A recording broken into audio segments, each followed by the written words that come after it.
go. All right then. This is the start of the episode. Welcome to what's the name of our podcast again? Bad News Collective, Bad News Podcast. The Bad News Podcast brought to you by the Bad News Collective. Damn, I'm already drawing a blank. How did I do Episode 3. Is this 3 or 2 or 5 or 6? Episode 3. Yo, shout out to everyone who's already checked out our first episode, because at this point, that's the only one released at the time of this recording. We already got a solid 22. We haven't released number 2 yet. It'll be the second one uploaded since they watch it. But the third one recorded, fourth one recorded, technically. This is the fourth one recorded. We're kind of shelving one for now, but we're gonna come back to that topic.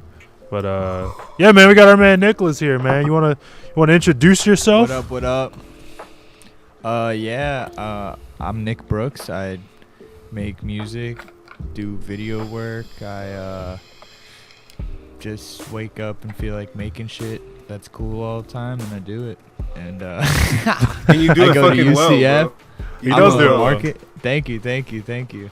I dip my toes in a lot of different things, and like I'm a marketing major at UCF, and I'm minoring in digital media right now. I'm going to school there. That takes up a big chunk of my life, you know. Oh fuck yeah! Yeah, now I'm here with you guys. What's your artist name? Oh yeah, For the people. For the people, I go by the name of Stank, aka the young Stank boy, aka the man for the people. He brought the VFX on the channel, bro. He brought the VFX. He came ready. He came prepared. We know this man actually makes production because he's got it on hand. I think Stank is probably personally my favorite DJ name that I've ever heard. Personally. I'm surprised he got away with it. Soon. What? Yeah. Rebrand? Yeah, I got a whole project in the works, like an album I'm working on that I'm going to be releasing music under Stank still, but I'm like shelving those special songs that are representative of the next chapter of my music career, you know? Okay. Yeah. That's what I'm talking about, man. Yeah. And actually, I got a chance to listen to a few of your songs, like I said, before we got recording.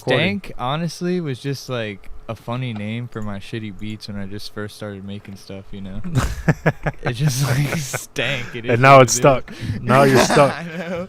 Now I'm stuck. Even when you rebrand, people are still going to call you Stank, like the OGs. It's fine. I'm with it.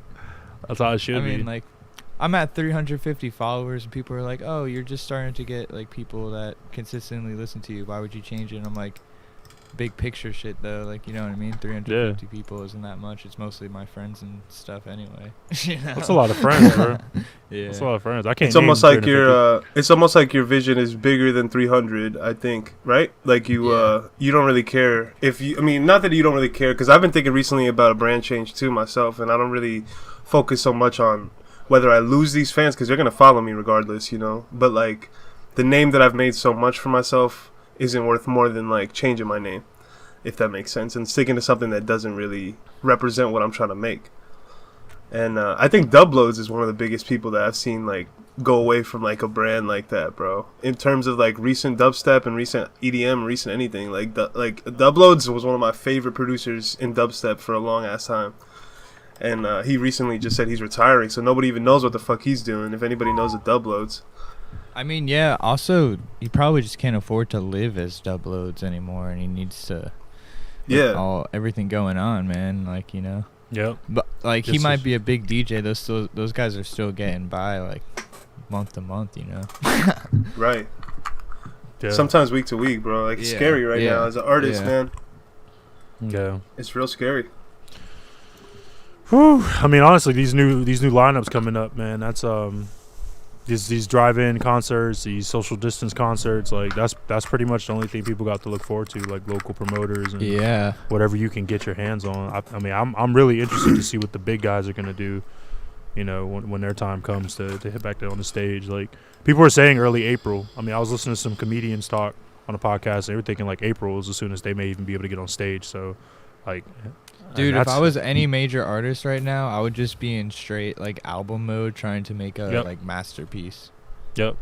Like no, you know what I mean? Like you can grow so much from like the internet, but can you like as a DJ, like there's a million DJs like on Twitter, Yeah, on saturated. Instagram, and it's so saturated. It's like I feel like those times that you perform in special moments are the ones that make you stick out and become more like legit. You know what I mean? Yeah. The ones So, people like, talk that's about what for it years to comes come. down to. Yeah, Yeah. exactly. I mean, I hope that the reason, because like it didn't sound like from what his message was that it was money related. You know, it sounded more like his message was more That too, like I did. he wanted to be more true to himself. But I definitely can see a lot of people like behind the closed doors in a way, like taking a step back from music and like not putting it as their primary focus right now, because like people got to pay those bills right now on some real shit. Dude, like I have no inspiration to write bangers anymore with this whole COVID shit. Like I just like I'm like, what am I gonna play this to a party of like just my dark room? Like To my dog. yeah, like, Listen, I don't Scruffy. know. I don't know. It's crazy. It's like I feel the same way. I feel similar. Like you're making all this music, and it's like, hopefully one day it gets heard, and hopefully like people hear it like retroactively and like look for it or whatever. But it's not like you can go out to shows and promote it like how you were before. At least for me, where it's like, check out my name, check out this, check out that. You don't get that real foot traffic that you normally get. I mean, at the same time, I hear you guys on that, but like, if as long as you're not all in one in it, like if you're not mixing, mastering, and like putting the beats together yourself, if you're teaming it up with people, you could possibly still make something happen, because that's 2, 3, 4 people collabing on a project, all spreading word on it. You may not be able to perform it like you said, but you'll still have that buzz building from 4 different crowds, and then you're also building a catalog. Hopefully you guys do more than one song. You may be able to drop a quick like 2, 3 song EP on it. Who knows? Like, you know what I'm saying? Like, this is still a good time to make music. It's just not in the same way that you were doing it. Not that grind in a cave by yourself. No one is hearing your project, and you're just gonna pop up with 10 songs and hop on a stage with it. Like, you have to change your mentality. And then don't forget, people are still doing Twitch streams and all that too. People with talent are also shining through right now. You know what I'm saying? I mean, we're seeing new faces that nobody's ever heard exactly. of, because they have all this time on their hands, and you know who's crazy that time. blew up through COVID? Smokeland. I don't know. You guys know them? No, I have not. I don't.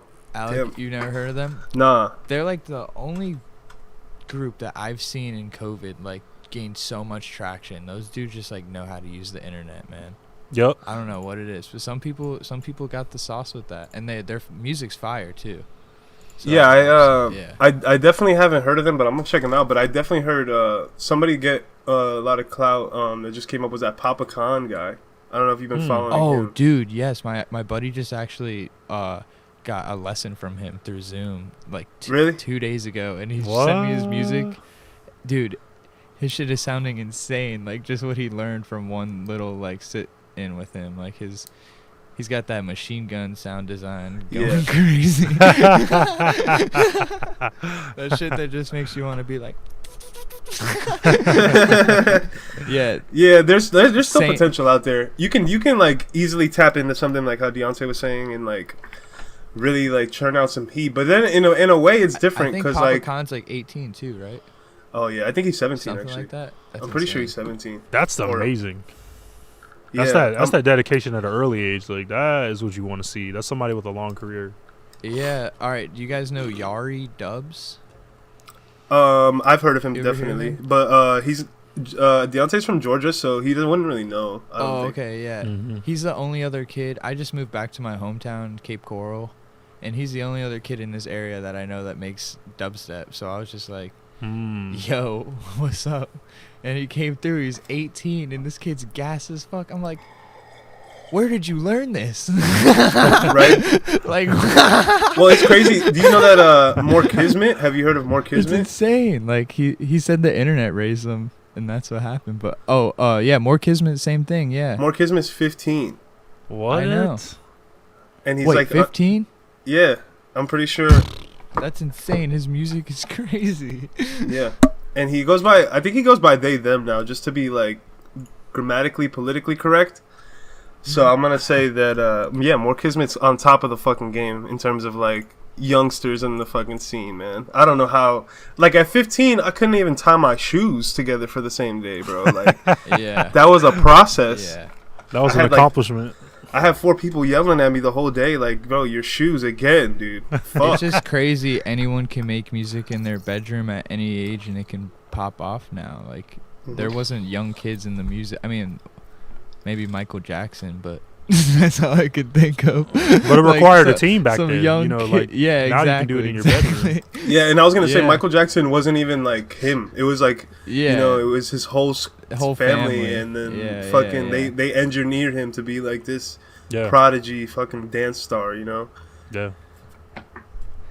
Yeah. Oh Man, my but it's- gosh, what a life that guy had. I was just about to say that's a whole nother story in itself, man. Michael Yeah, Jackson. this is a whole Holy shit. podcast. Michael Jackson. No, could be but a seriously, whole dog. Like, would he be Michael Jackson if it wasn't for his dad, though, man? Like, I know some crazy Yeah. shit going on in that family, like some abuse out this world. But he basically whipped those kids into like a circus act to basically propel Michael Jackson to where he was as the lead. I man. mean, I Like, think he like robbed him of a childhood when you think about it. I mean, but that's what it takes to be successful, is it not? Like, maybe not have it taken from you, but most people have to make that sacrifice. Somebody made the sacrifice for him. It's a shitty way of doing it. I'm not agreeing with it, but that is what it takes. It takes dedication, like some damn bull horse type fucking dedication. Just get it done, you know, no choice Yeah. given to you. And, you know, you either have to adopt that mentality or somebody's going to put it in you. But, yeah, don't get me wrong, fucked up family, but awesome musician. Yeah, I think. Yeah. I mean, he like, and then when you think about it, it's another topic too. I think this would be a good segue to like a different topic. All right, so can you separate Michael Jackson's Yeah. music from his personal allegations that he's dealt with? Absolutely. I still, as a DJ, I'll tell you right now, I Oh. still play that man shit. Like, Yeah. no hesitation. I mean, you'd have What about to you, Nick? cancel Led Zeppelin, The Doors, like a lot of really prolific people. I mean, shit. You could cancel. I mean, fucking like, Dr. Dre, bro. You could cancel Dr. Dre. It's like history. Michael Jackson's like history. You know what I mean? It's not from our time. Like, It's just and, like, it depends. I think the argument is so stupid. so 'cause many it's like, artists, even in like painting and like everything, it's usually some really fucked up people, and like, yeah. Yeah, really narcissistic. but they make people. some amazing art, and like you gotta appreciate it. I mean, like, do you want to try to support those people monetarily? Like, not really. Like, I don't know. Like, but like, do they make good art? Like, for sure, you know. Like, Yeah. you gotta give them credit for that. Yeah. Yeah. It's, Like anytime a Michael Jackson song comes on, you know it's him. You know, Yeah, like you yeah, can tell, exactly. and like in a way, I think I wouldn't be. I mean, I wouldn't be one to judge anybody for anything. You know, and even like with all the recent people getting canceled, and like Bass Nectar and Space Jesus, all these people, That's Sick, all these people in EDM getting fucking canceled left and right. It's so crazy, bro. Like I had to go through my Spotify library and just be like, damn, Yeah. bro. Wait, Just- Bass Nectar got canceled? I deleted Yeah. all my Space Jesus. Honestly, I never really liked him that much. Really? Nah.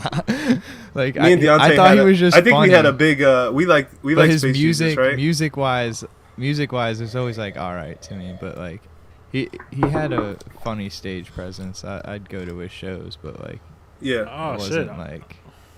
I had no problem deleting him out of my life, honestly. Wait. Time out. Hold on. You guys are killing me right now. I didn't know about Bass Nectar or Space Jesus because like I've been to three Space Jesus shows, and he just came to Atlanta like a few months This ago. podcast is about to get. Yeah, what the fuck Thick. happened? I have About to get you thick yeah, in you gotta let me know. Please tell Alright. us what's Bass happening here now. Nectar. Bass Nectar, had multiple like. With sources of proof, like audio messages from him, his voice, text, emails, of being with like 16-year-olds and like young What? girls. Yeah. Yeah, and it all came out like a month ago, right around when his album dropped, and like the internet just exposed his ass. Like he literally has a message of him saying like, I can end up in a Tennessee jail, like, is that what you want, or something like along the lines of that. Yeah, like guilty as shit.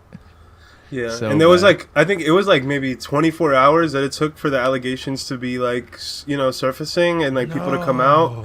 And then he just released a whole statement and he was like, I'm retiring from music. No. Bass Nectar was Illuminati anyway. He was.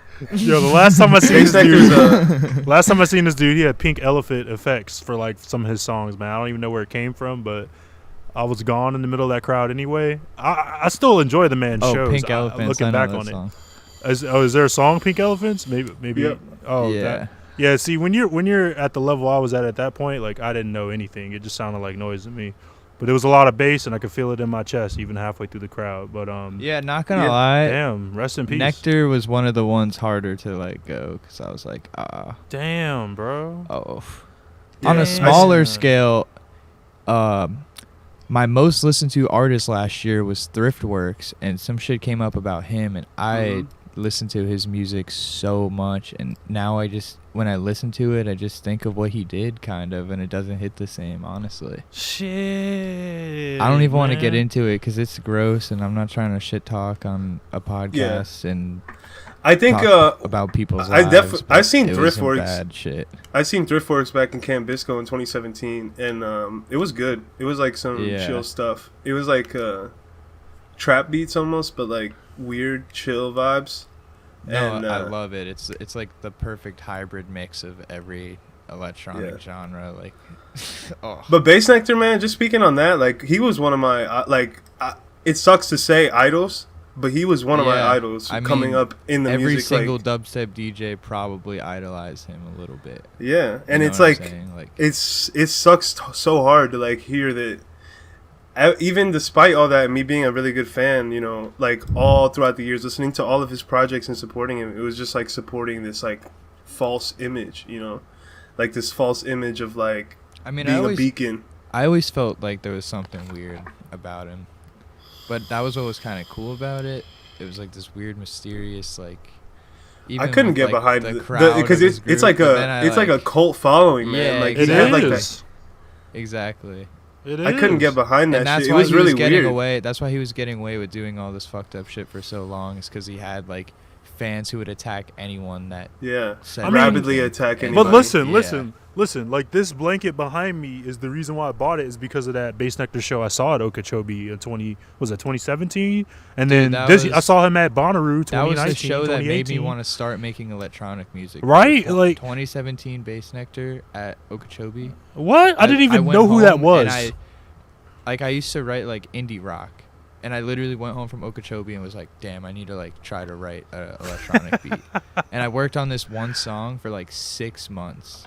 And it sounds like some knockoff Bass Nectar bullshit. Like, and then I finally finished it though. Like, That's Yeah, crazy. It's my crazy because like first he was at electronic that track. he was at that EDC that me and Deontay had gone to for that was your first festival, I think, right, Deontay?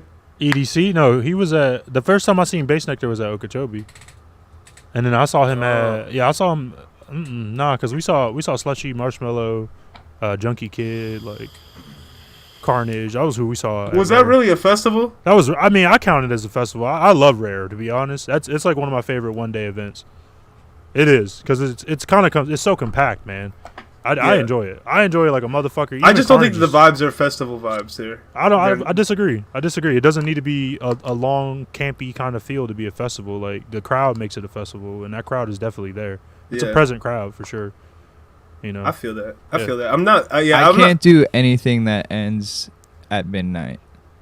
Yeah, that's what Yeah. I'm saying. That's when I'm like just but it's starting awesome. to But come on, it's get Florida. going. Like you leave there and you go to hotel parties, you go to fucking clubs. Yeah. Like you have the party's not done. They even have after parties for those artists. Yeah, I bet Rare probably has. Oh, didn't they have like Shaq playing after party? Like for real, man. It's a festival. Something I don't like care that. what anyone says. For sure. Yeah. I mean, it's definitely a festival, but it's not like a camping festival that like Bass Nectar would play or something like that, or like a Mm-mm. big main stage artist. And it's not like an all day somebody- event. Yeah. Yeah. Yeah. To be fair. I mean, Bass Nectar for me was one of those people that was like a pillar of what you should try to be as like a performing DJ. You know, like he was something that every like, single moment in his set had so much meaning. This year at Okeechobee, dude, when he played "Open Your Mind" and the rocket was blasting off at Yeah. the same time, and then it went into like some space visuals after, I was literally like, "This is it. This is like peak like planning for a DJ Dude, set right here." It was fucking awesome. That set at Okeechobee this year was amazing, bro. Like the first 25 minutes Dude, was like that's more the last Nectar set for a very long time, probably, or Ever. forever. For I good, think man. I think we saw the last We're one good. ever. Nah. I'm confidently saying that. And it's Yeah. like, it's awesome because I remember this set so vividly. Like, it was like the first half was like reggae dub stuff with like some Yeah. trap beats, and it wasn't that bass heavy, you know? There wasn't a lot of like 808s. And then at the end, he just was like, And then like halfway through, he just literally like decided to fuck everybody up. And like, I remember when he dropped that Open Your Mind song, just like the eruption from the crowd was like primal, bro. the third drop of that is insane. Like, you could just hear everybody collectively like losing their minds. And like, dude, the girl that I was with, bro, Some Illuminati ass shit, bro. maybe some TMI, but dude, this girl that I was with said that she came her pants when that song dropped. When that shit Jesus dropped, Christ. she's like, dude, I'm wet, we gotta go. What? Oh my god. I'm just kidding. She didn't say we gotta go. Oh, But man. dude, honestly, Bass Nectar has a spot in my heart, man, because like I've been a really big fan of his since the beginning. Of like, his songs would come on my Pandora stations a lot, like his remixes for like Ellie Goulding, and Yeah, I still play that. I still play that. Yeah. Lights. I still play that. Lights. it's a man. jam. It's a Yeah, jam, bro. shit. It's I don't know. I feel like artists this day and age that are like doing stuff wrong, like we live in a climate where people know that's more not acceptable, and it's harder for me to like really like them as compared to like Michael Jackson. You know what I'm saying? Like yeah. Michael Jackson, that happened, and that's like in the past. You know what I mean? It's like history, kind of. I don't know why I'm going back on this. I'm looping back on this. No, you got Well, it. yeah, well, because you're trying to relate it to what Bass Nectar's situation was, Yeah, where he was yeah. actively like being a predator towards these girls in a way. Yeah. And like grooming them actively while he was on tour. And Michael Jackson had allegations that were from a long time ago in a way. Like, And they were allegations at the end of the Yeah. day. Like, they never got proven in court. They I never mean, got- all of them. Yeah. Bass Nectar hasn't, Space Jesus hasn't, Datsik hasn't, but it's because like you need a lot of money and resources to go after these people in high up positions. Yeah. Because they have or you the need best concrete teams. proof. Not even Yeah. concrete proof. You just need the internet. And that's what they didn't have back in the day. They didn't have a million Yeah. people to figure it out all Right. at once. There was no tweet coming out to say, hey, he touched me. Now you can do that and just cancel somebody. And we also live in a cancel culture. But Yeah. it's weird. I totally Which get where there's you're coming pros from. and cons to, you know what I'm Yeah. saying? I get where Like, you're of coming course, from. it could be taken too far, like cancel culture, but it's also just making people socially aware of, like, listen, being a scumbag is, like, not cool these days, and there is consequences, and you will be publicly humiliated. You know what I mean? Yeah. Not That's even wild. humiliated, bro. You'll be publicly Execute. like dethroned and executed. Literally, Your they will ego, drag at your head least. through the streets, Yeah. and they will make memes on you for the rest of your life. Yeah. Wait. So I don't want to harp on this too long, but what happened to Space, man? You gotta give me the Space wrap up, just quick. It's the same shit. Oh, you No can way. guess. Oh no, No way. it's not the same shit. His Okay. shit was where Space he was Jesus? drugging people, or No.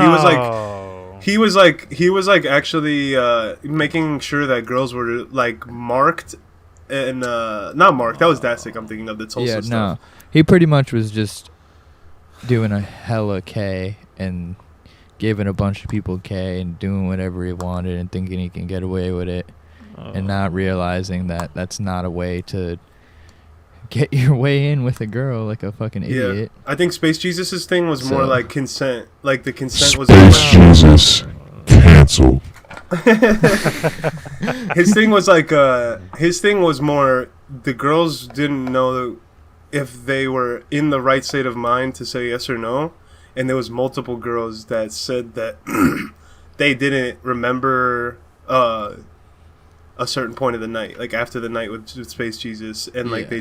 they didn't remember hooking up with him, and Oh, it wasn't underage girls. I don't think his was underage girls. His was just girls that were coming to his shows and he was taking advantage of them. Yeah.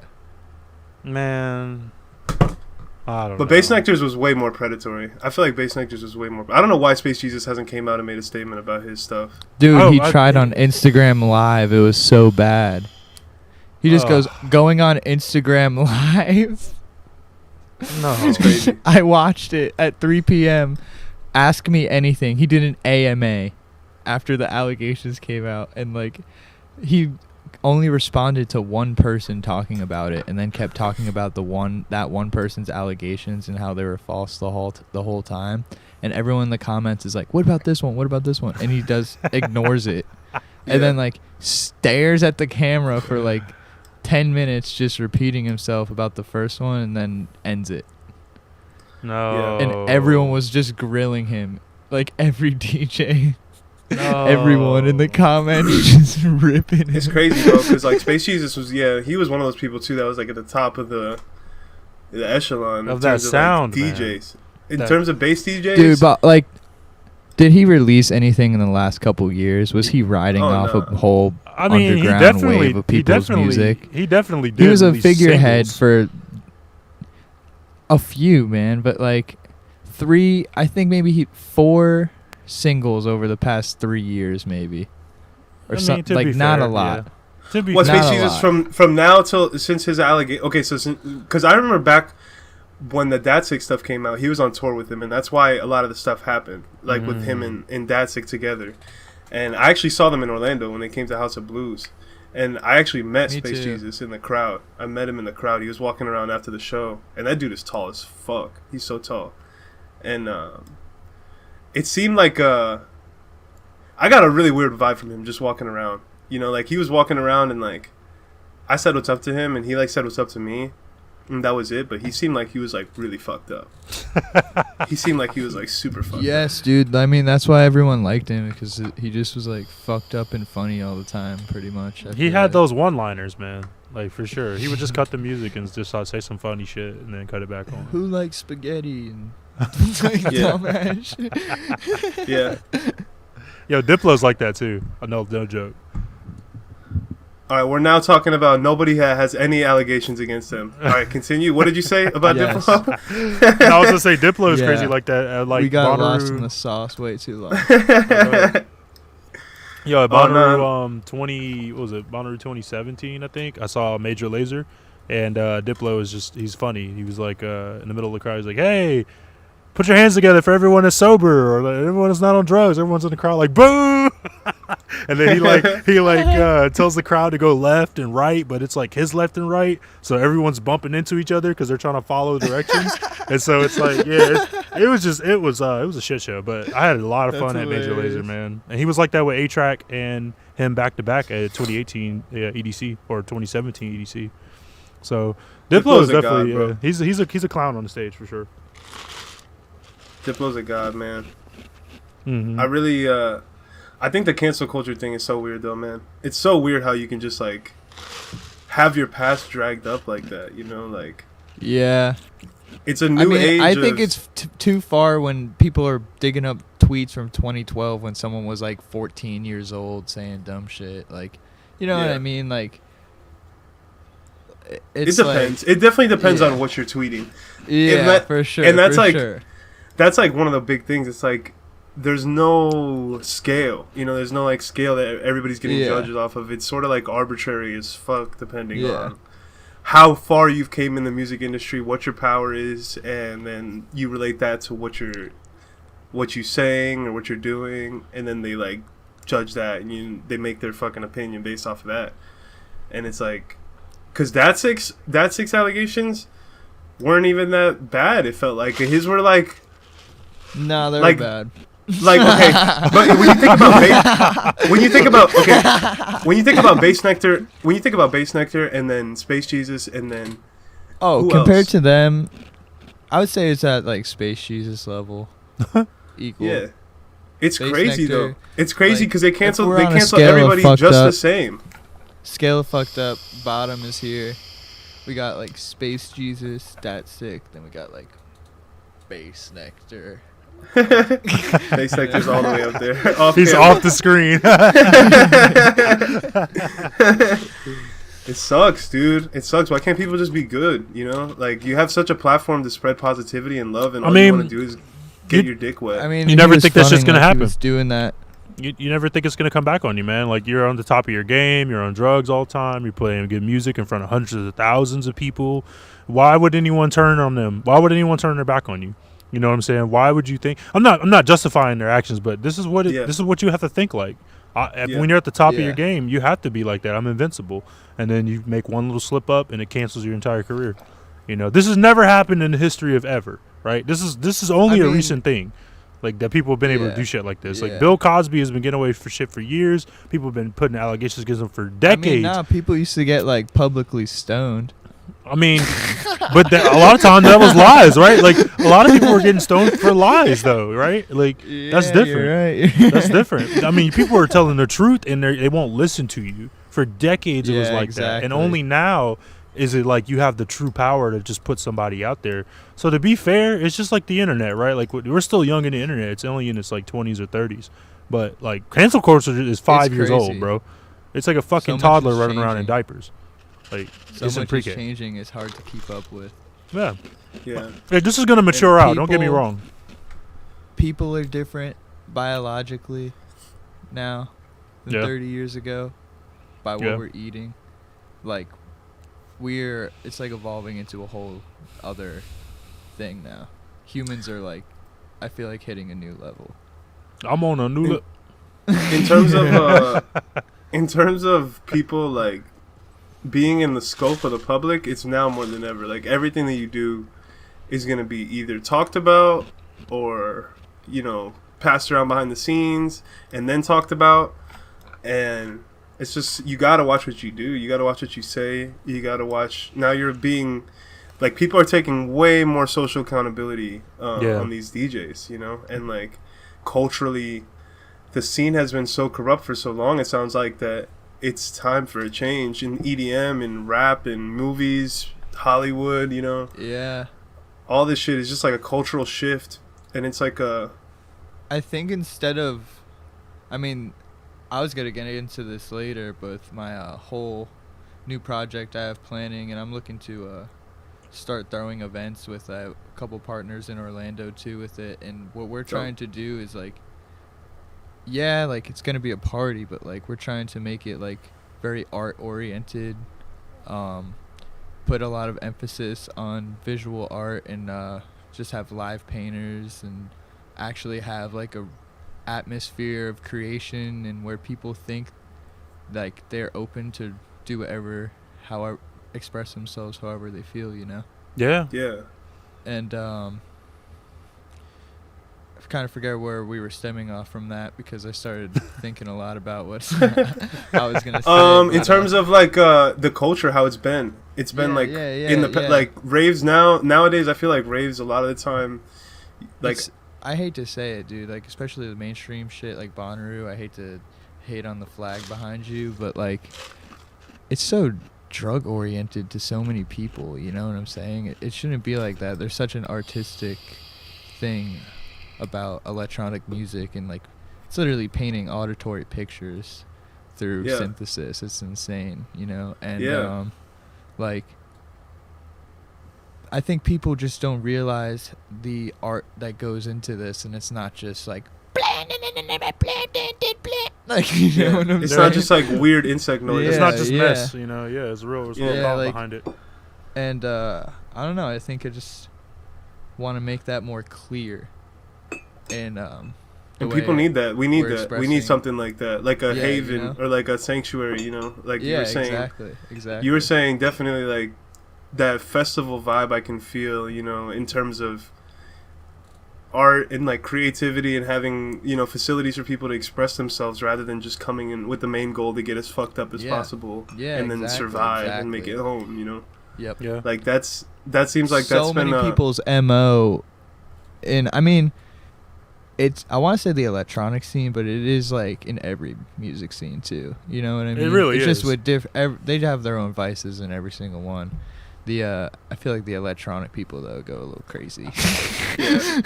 But see, we're also talking about like bass music, because if you think about, you think about like house and shit like that, especially European house, man. Of course they do drugs, but they've been doing it. It's been so long over there. They've been doing it. It's kind of just like the way of life. But they also don't go and die and pass out in the crowd. Like some people are definitely having trouble with it, but dude, it's I more saw a accepted guy and at cheaper over Rue there. have a heart attack at Space Jesus, and then later that night he died. I read about it after the festival, and like it was that night, and I'm like almost like, because they had identified a guy in his late 20s. This guy's heart was like through his shirt, and then I found out someone died of a heart attack later that night, and I was like, oh my gosh, I think that was the guy I saw earlier. And it's like people really be pushing themselves to that level. It's crazy. I mean, you got kids that are coming out there, under 18, that are coming out there scoring from random people in the crowd. People come up to your campsite and they're just like, I mean, hey, they man, could you want just some? look on the floor and find something most of the time. For real.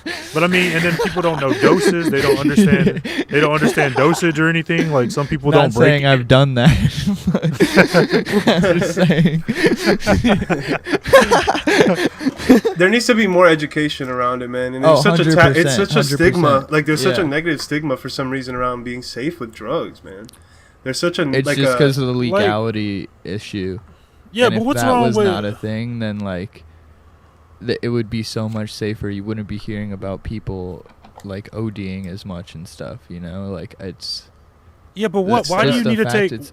Why do you need to take 3 pills though? You know what I'm saying? Why can't you just break one in half and take? Yeah. You know what I'm saying? I'm not condoning it. I'm not saying we should be doing this, but I definitely had my fair share of these times. And with my friend group, when I hear stories like that, I'm like, why would you do that much? Like, why would you take 3 different types of drugs? Why would you take 3 hits of acid, 2 pills, and like, why are you taking unnamed pills that you don't even know? You know what I'm saying? Like that's happening. People out there. Who are getting to a point where they're just incoherent. Like, there's no point in being there. Like, you don't even know what's happening. you don't know what's happening. I've been in the crowd with people. Where they're just standing still, like staring up into the sky. And I'm looking to the side. I'm like, everyone's jumping up and down. This guy's just gone. I'm like, should we help him? Or I mean, I've had some beautiful moments like that where I've had some really introspective thought just staring up at the sky at a festival, but I don't know, maybe that you can tell, on the type of person you are. You can tell, like, man. Damn, I didn't know I was an astronomer, bro. Shit. I gotta get into this astronomy shit, bro. Like sometimes you'll catch me at the show just like the drop comes, you don't even move. You're just like Yeah, no, same here. I mean, it's just I hate that. That's me at G Jones, dude. G Jones. Yo, G Jones. That's my favorite live DJ to see. Easily, hands down, like the soundscapes and like just like ambient trips he takes you between his like drops, and the way he can build into a drop from that shit is just like. I just love how it's just like fuck structure, just like. And it is what it is, and it's so beautiful, and like it's so his sound is just so unique too, Yeah. And I feel like it's like really representative of our time, He does a really. He has like that. Yeah. He has like a puzzling like melodic synth pattern, where it's just like his like G Jones. If anybody missed who he was talking about, G Jones is like somebody I've seen countless times, like 3 or 4 times since he's came down. Countless. I can't even count that. He counted. He literally counted 3 to 4 times. 1, 2, 5. Countless. 1, 2, countless. Dude, I love G Jones, man. I remember seeing him at Okeechobee 2018, and I lost my voice, and I literally could not. I couldn't even continue partying because nobody could hear me. Like, my friends were like, dude, what are you even saying, bro? You gotta go back to camp, dude. We can't even hear you right now. And then I had to go get like tea the next morning to make my voice sound better, and it was like a little better, but I had lost my voice. I was just screaming like the whole time. G Jones, if anybody has a chance to see him or check out his music, bro, holy shit. You're in for a treat, man. Yeah, he's got a really good live stream set on YouTube too. Oh yeah? Shit. Which one, the Digital Mirage? Yeah. I didn't see it. Oh, you gotta watch it. I'm pretty sure it's digital. I think Mirage. it's digital Mirage. It was I'm some pretty sure. brownies and lemonade festival. I know that. Yeah, But it might be I think digital it was. Mirage. Yeah, pretty sure. No, I mean, straying away from like the negative topics now that we've even covered, because we started off on like a sour note. I know. I mean, not really, because like It's real we gave an introspective look. Like, I mean, we're all producers. We all make music here, and we all are trying to be where these people are we're talking about, you know. Yeah. And it just sucks to see like so much potential like being thrown away in a way, you know, like over dumbass decisions, like hands Literally. down. literally over just like Yeah. combined and like, you know, added up fucking dumb ass decisions, like just the dumbest things you could do. Like, you should know this. You should know better. Hands Yeah, down. yeah. And Dasek tried to make a comeback too. Like, I think you can make a comeback after the allegations and stuff like that. And like, I think I would agree and lean on the side that your music is separated from your personal life, you know. But when you But I don't know muddy if I that, go to his show. I don't know. yeah, if when I'd, you like, muddy that, when you muddy know what I mean? the water by like, you know, your allegations are surrounding your shows, and that's where you were doing most of the crimes, then it makes me hard to like go to your shows and support you like that. But I mean, I went into Datsek's SoundCloud the other day, and he has like 3 songs that he posted in like the last 2 months, and they're pretty okay. Like, I'll put it like this. I'll put it like this, man. If you're willing to be transparent about it, apologize, give it some time, let people heal, and just keep working, keep grinding, you're going to find new fans, man. There's going to be people who don't know about your allegations that's going to hear your music. And I mean, as long as, you know what I'm saying? I don't know. I think if you keep grinding, we don't know what's going to happen to these people. We're still waiting. So, I don't know. I'm not saying I'll forgive them. You know? Were you gonna There's say? no such thing as heroes and villains. Only people that can change. Yeah. Like on some saw shit, bro. On some jigsaw shit. No, like, for real. live or die. Yo, put that voice back on and just say live or die. Like, Live or die. I want to play a game. Jacob, I want to play a game. It's just Dude. a click of a button just turns it on. I got to get that button. Maybe this Ableton push I have right here. Maybe I can like put something. Or, like, Oh, cuts you can blocking figure it. something out for Yeah, sure. this Like that. this push. So, switching it up, me and Nick are taking a road trip out to that Tennessee festival. Oh, Yeah. Oh, this is shout out Tennessee, man. Alec for making me his +1. For Yeah, oh, nice. I'm playing Freak Fest, and it's gonna be fucking awesome. Hopefully the lineup drops soon so I can tell you guys more about it. But it should be cool, man. You said one of the artists was a C It's and blah a blah D? blah blah. Yeah, but probably okay. probably somebody with a C and a D. Oh, okay. Probably. Okay, nice. Probably somebody Nice. with a C and a D. But like, I don't know. Maybe. I just can't wait, man. That would be fucking awesome if that's actually true, bro. Cause Yeah. like, I would try to meet his ass. I'd be like, yo, what's up, dog? Damn. But yeah, we're gonna try to Just vlog. Said his producer tag messing around. You're good, dude. We're gonna try to like vlog some of it for the YouTube channel. Maybe get some like Bro. footage and like, you know I'm the video guy. I got you. hey, bet Like, that'll be def- fire, bro. He's got the gimbal, you know. Keep that video stable and get those shots, man. Get I those took- butt cheeks.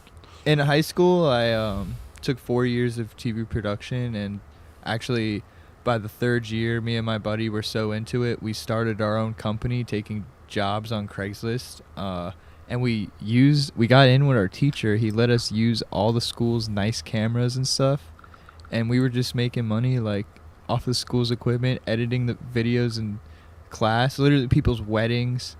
I did this big ass charity event. We got hired by this like Huddle company to film football games. We were doing every Saturday, like, and we did it all with the school's equipment. And so, I don't know. Did you learn a lot I from got that? you. I learned so much, man. Yeah. I but, feel like in terms It was of just a funny video, grind in high school, just using like the school stuff. Starting video, a there's definitely business. a learning curve. But I feel like if you have that talent for it, you know, like It's all being about able to your set up eye. shots. You're Yeah, shooting being able to set up yeah. shots and like knowing when to pull the camera out and not being like shy to take risks and shit like that. Yeah, you're gonna do exactly. really well as a videographer. Yeah, sometimes you need to get in people's face a little bit. Yeah. get in the way to get those good shots. We're gonna Be a try to little get some rude, footage though but not for the too YouTube rude. channel. Yeah. Probably like a little mini vlog or some shit. We'll have Damn. I'm gonna That make shit's a on point. fake press pass and just video everything from the pit. Yeah, just get a cardboard, just get a piece of cardboard or a string, and just write GP on it. Just, My grandpa Or media. actually media. in the early Media. 2000s, he made fake passes to go to every MLB stadium. It was like season passes for the entire What the MLB, fuck? and him and his friend went on a road trip, and they went to like all these stadiums, and they worked at every single one. And it was just like a plastic card. It was like, because he was a security guard for spring training, so he knew. Yeah, for the Mets spring training stadium. So he knew what the card looked like for the season before the season started because he was a security guard. So then when season started, he wasn't working that job. He just started, printed the card up and just like went on a road trip with his boy, and they just like. Yo, that's wild as fuck, dog. Dude, that's almost that's I think that's worse than the people that sit on the outside of the stadium in the trees and like just watch all the free game. It's next level though. Yo, me and my buddies, we used to take tickets from like Ticketmaster and cut the QRC code and like figure out what the ticket looked like for VIP and shit and like paste it in. We would like make extra copies and do Photoshop to it. And we were getting into shows left and right like that. And then they got smart and you can no longer do screenshots now. So thank you, Oh, Ticketmaster yeah. and Live Nation. So, but before then we were trapping that shit. So I vibe with you, with your blood over there. You can. That's Yeah, I wild, know dog. I know people that jump the fence at EDC every year, like consistently. Oh, dude, That's a thing. This year I walked up to secure. I shouldn't say this. Yeah, you should. No, those probably You know like 10 somebody. people Indict watching. yourself. You know somebody. Yeah, I have a friend that walked up to security and said, "I'll give you $20." Oh, the VIP gate exit near main stage. There was 2 guys there, and one of them walked away, and my buddy walked over there and was like, "Hey, I'll give you $20 to let me in this gate. There's no one here looking." Dude kicks the dirt, looks around. He's like, "Shit, all right." Give me the 20. Shit, that's the best thing I heard all day, man. He opens the gate. Me and my 2 friends. He goes, "Walk down the block and come back. I'm gonna act like I'm not looking at the gate." And so we just walk in right behind him. He left the gate open, and I had my tipper wristband, which was also pink and yellow, like the EDC wristband on, and no one questioned me all day. Wow. And I walked right into Steve Aoki into VIP for $20 at EDC this year. Wow. No, Me you and my didn't. Your friend were like, did. "Oh, yeah." My friend. Yeah. What's the That dude's face. name? You had it Pascal. all the way up until the end. Pascal's gonna hear this and blacklist me from the He entire hears it and sends you a electronic bill. community. He just sends you a bill for Yeah. Invoice your dumb ass. Yo, that face you made though, that's classic. That is 100% the thumbnail. I'm just letting you know right now. What? That face you made when you got caught. I was like, yeah. All right. So I walked into VIP. Elephant in the room is now let free. So I walked into VIP, and me and my friend are just ironically getting down to Steve Aoki's stupid like because we just got in for $20 each, and we're like, and yeah, it was crazy, dude. Like honestly, you just gotta know how these festivals are run and figure out their weak spots and how to get in. You don't have to do that. You should pay to get to every festival. That's my personal opinion. I don't know. I mean, just in You're terms right. of like You're what right. what you're willing to spend to go into a show. I feel like the entertainment value is definitely worth it from EDC. To spend I was that going 200. strictly to see Lil Texas that day, and like honestly, $20 is worth that.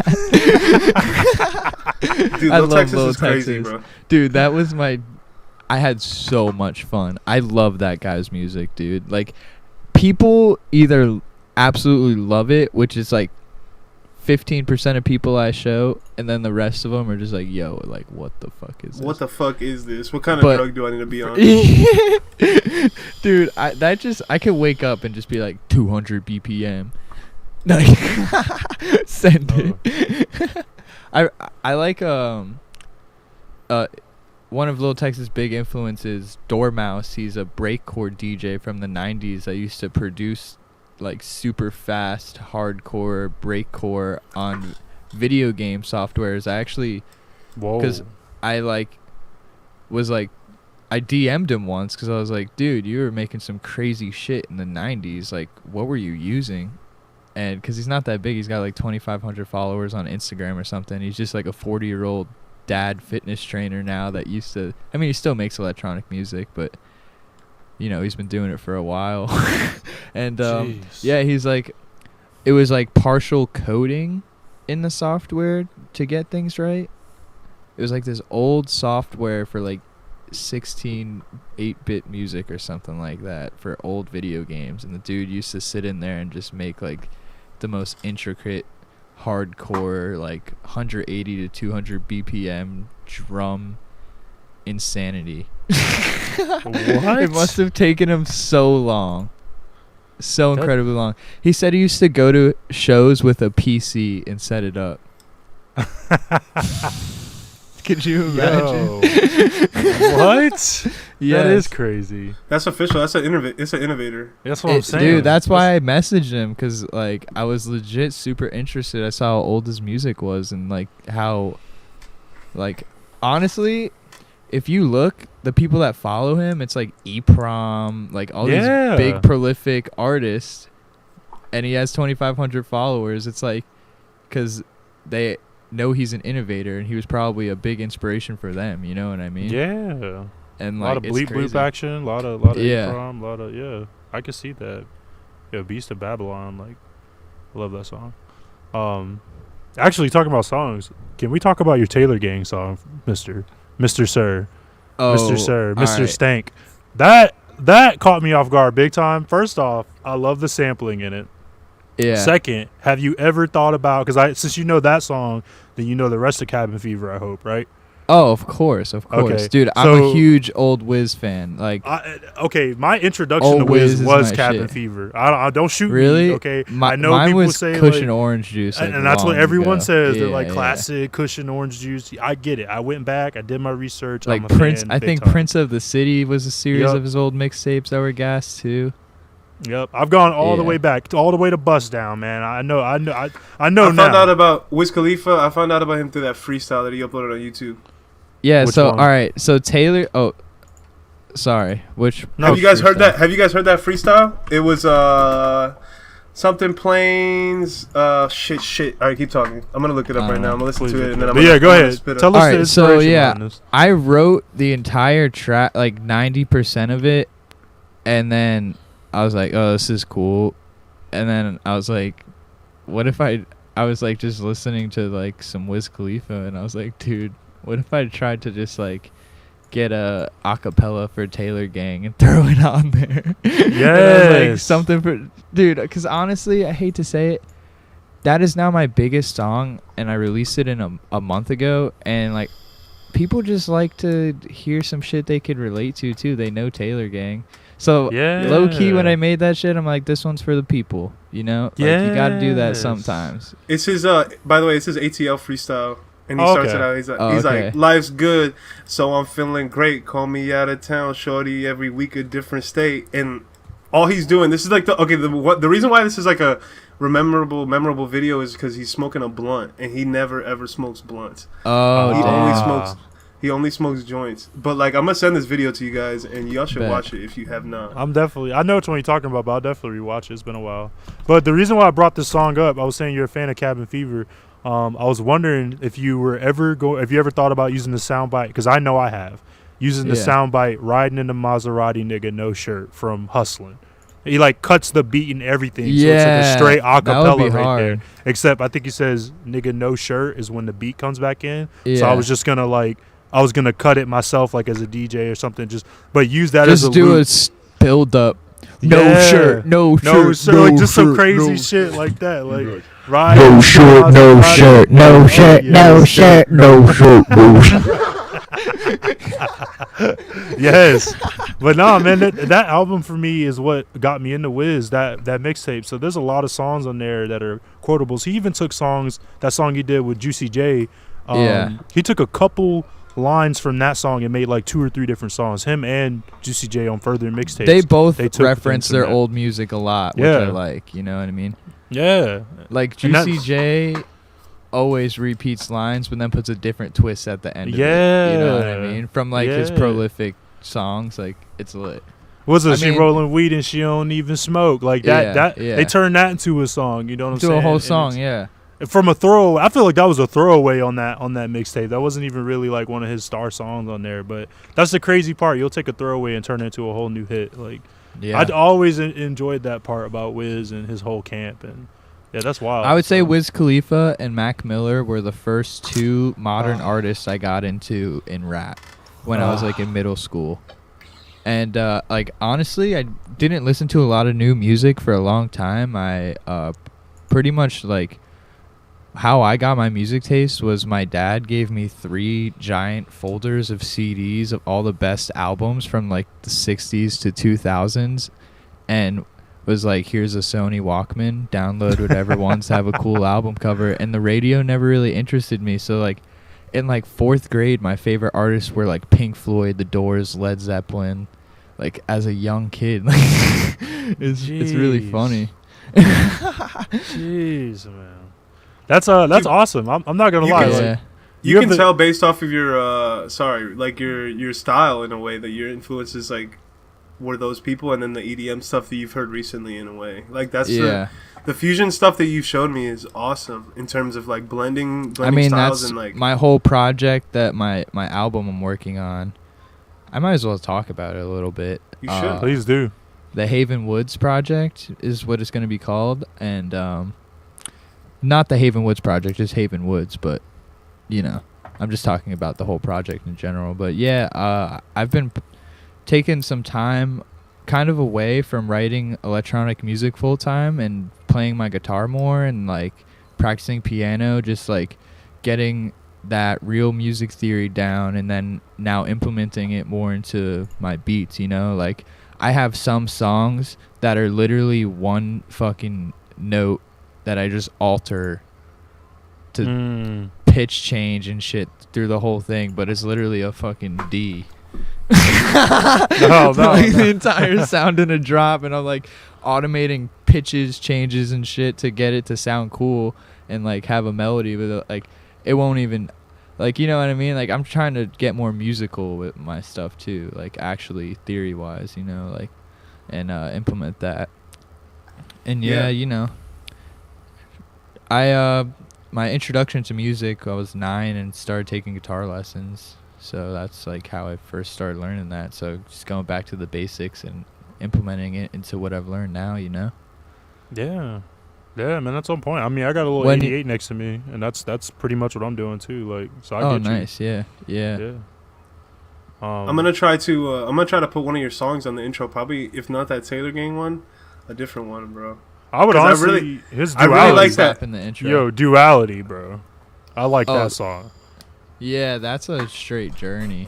That one caught me off guard. I was getting lost in the drum and bass, and then I heard that melody come in. That like I worked on on that one separate. on and off for like maybe like almost 6 months, just sitting in my recents for so long and just adding like a couple sounds, taking some out, and then like finally I was just like, all right, I think this is release ready after a while. Shit took me I on feel a like trip, you could tell that there was like a lot of different influences on it on different times, you know what I'm saying? Yeah, for sure. That's what's kind of special about it a little bit. I like the last one. I like the last one that you just put out, bro, a lot. I played it. 3:43 a.m. Yeah, absolutely. Yeah, dude. All right, so I actually played that song out. I played that song out with not at a show, I wish, but with my friends at like a little Getty gathering we were having like a week ago. Oh, nice. And they loved it too, man. They loved it. Oh, cool. Yeah, I've actually been writing some pop music with a friend. Like, we're about to just straight sell our souls and try to make it to Billboard Top 40. Not kidding. And it's really good. Like, get it's after it, man. really good. And like, this kid has, I've never seen someone trying to manifest something so hard in my life. It's happening. This kid has like, it's my friend Laz. He's actually a photographer. He's like shot for Travis Scott, Migos, ASAP Rocky. Like, he does concerts and shit. Wait, you said he's a video guy? A photographer. Oh, and, was he the guy? Real quick, was he wasn't the guy that got kicked off stage at that Travis Scott show, right? No. He's like, no people on the stage, bro. No, I don't know you, bro. Nah, Get off the stage. He's in the press pit. He's in the press pit, bro. Not on the stage. That's rude. But yeah, no, he's got a lot of connections to like these artist managers, and he's friends with some of them even, and like he's got a outlet to really get his stuff promoted to a lot of people, especially if it's that poppy sound. And like, he's an amazing singer. So I just got together. We just been writing like a lot of like Dominic Fike, almost Brockhampton-y type stuff. You know what I mean? Nice. Like that 16-year-old e-boy TikTok bullshit. But honestly, it slaps. It's so good. I wouldn't even call it that. It's more like an alternative take for like. Yeah. Alternative take on like that trap style in a way. Like, I mean, it's taken off though, so I wouldn't even call it alternative, man. It's just its own little lane right now. Like, well, the alternatives comes from like the vocals. I feel like in a way, like the. But even then, man, like there's a lot of pop out right now that's got some wild vocals, like some shit that I wouldn't necessarily like, but it's popping off. Like, I took a lot of inspiration. I actually took some cool like effect techniques I picked up in like Supertask music even, and like experimental electronic artists like. And put those vocal processing techniques into a pop song, and it sounds crazy and like almost like super fresh. I have one part where I actually recreated, you know, that like mumbly Kanye, like almost sounds like it's like super distorted, like voice he does about, in like, My Black Beautiful Skinheads? Dark Twisted Fantasy. oh, okay. You know what I'm talking about? I think on like Blame Game maybe. It's I like think you're this thinking really about, distorted voice. Yeah, but for like one line, I like recreated that effect for a little like quick Kanye ode. Like it's almost so like sick. Almost like Ultra Light Beam. Almost. No, like, Runaway is what he's thinking about. Runaway's when the he one. does the hum, where he does Yes, the hum, yes. and then like the, yeah, like I recreated that effect for just 8 bars in the song, and it slaps the way it comes in. Like, we were just doing a lot of cool experimentation with his vocals and stuff, and I'm really excited. It's poppy, but it's also it's on the experimental pop. You know what I mean? Yeah. On that spectrum more. Kind of with some like indie rock influence, but also experimental electronic influence a little bit. Like, it's hard to explain, but you're doing a good job. I'm yeah. No, I'm following for real. Yeah, I mean, I haven't made too much music collaboratively with anybody, but one of the people that I like working with is you, and yeah, I think that we got Aww. a bunch of little projects on my computer. Yeah, we got some projects. We got one track coming out together on my buddy's label. He's starting up, Jack Lion's Pride, called The Significant. Yeah, it's gonna be gas, dude. I can't believe we slaps. wound up Some using that sample. halftime glitch hop, neuro bass, fuck shit. Some off the wall shit, bro. Some shit that's gonna The slap. second, it's one of those, like, you know, like Kyoto. That was like a big inspiration for it. I love Kyoto. Yeah. Yeah. I really like when you started getting lost in the project with like the automation and actually like, you know, jumping into like some of the bass technique, dude. the bass technique shit that you were doing with like how you're altering your bass sounds. I was mesmerized, bro, just like watching you work in a way, you know. Dude, like I was working with my friend and he was like giving me ideas and I wasn't responding to them because I would implement the idea so fast that he just said that like I didn't even need to say anything like, oh yeah, that's a good idea, because like my workflow was just so quick, and he would just say like we were just had such crazy chemistry. Like, I didn't even need to respond back to him because I was like so lost in my flow of like engineering that I couldn't get out of it to talk. Like I would just do, you know. Man, Dude, I'm excited to hear the shit that you have coming out, bro. I'm like anything that you put out, I'm itching at the chance to bump, to be honest. And I don't say that a lot about a lot of people. yeah, like, man. on some real Honestly, shit. Thank you. like finding your music, listening to your music, I'm very surprised at the numbers you have. Like I would honestly expect the quality that you're at to be getting like 10,000 views and shit. So you're right there, man. Like as Damn, long as you dude, keep thank you. grinding I that out, appreciate like that. oh for sure. Yeah.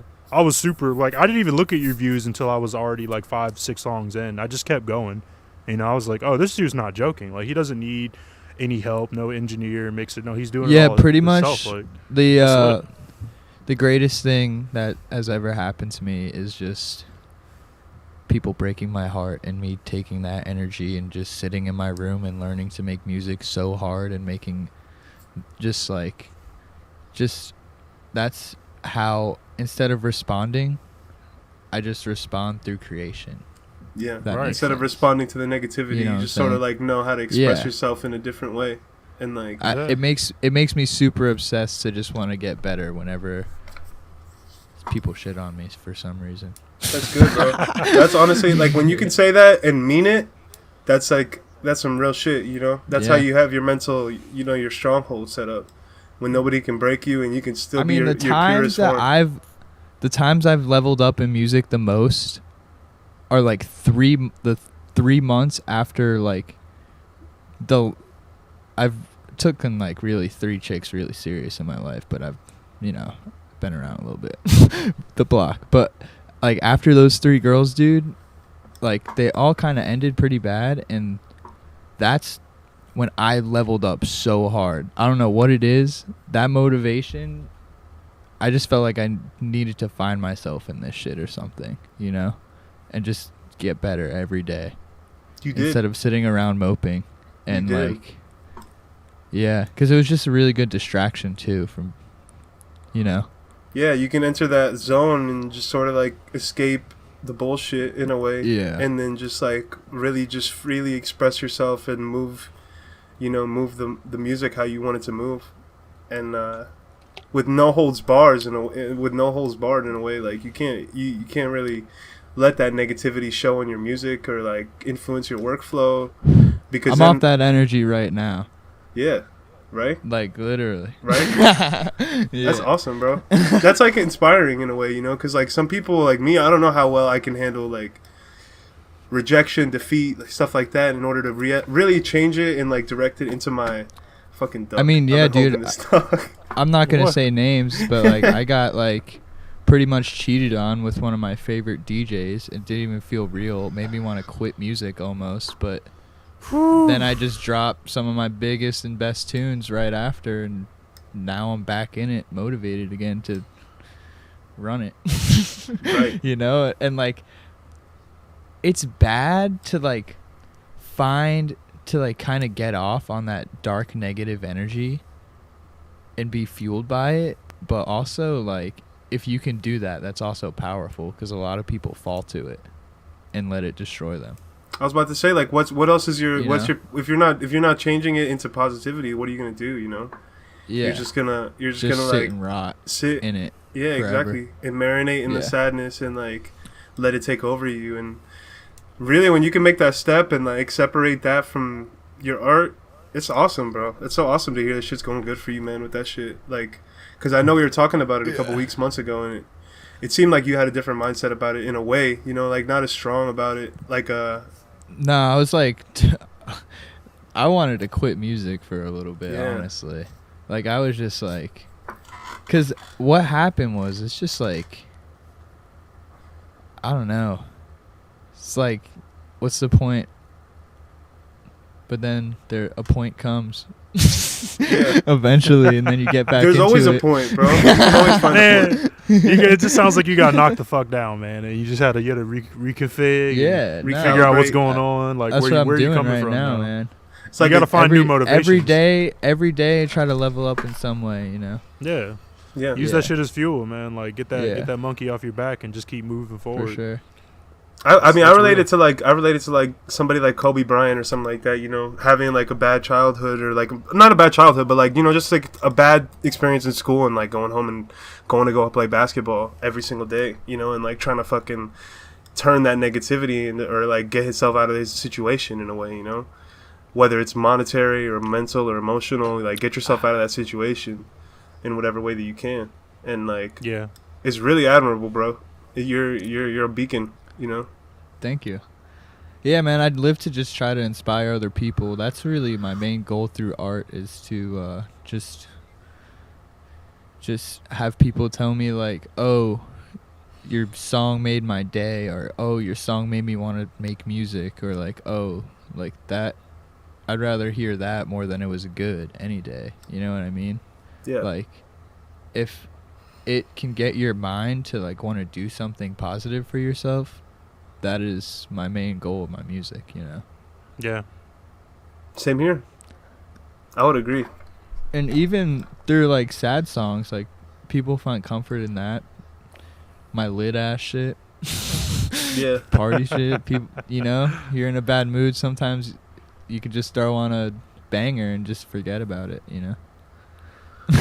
I think one of my things that I look for most in like a producer, whether it's like an up and coming producer or whether it's even a big producer, is just versatility and like having different styles that you can excel at, you know, and not putting yourself in a box, because you can tell right away. I think when people put themselves in a box, you know, when they make one type of music their whole career, Yeah. or like they Like stay, a real musician can adapt in almost in any situation and like create.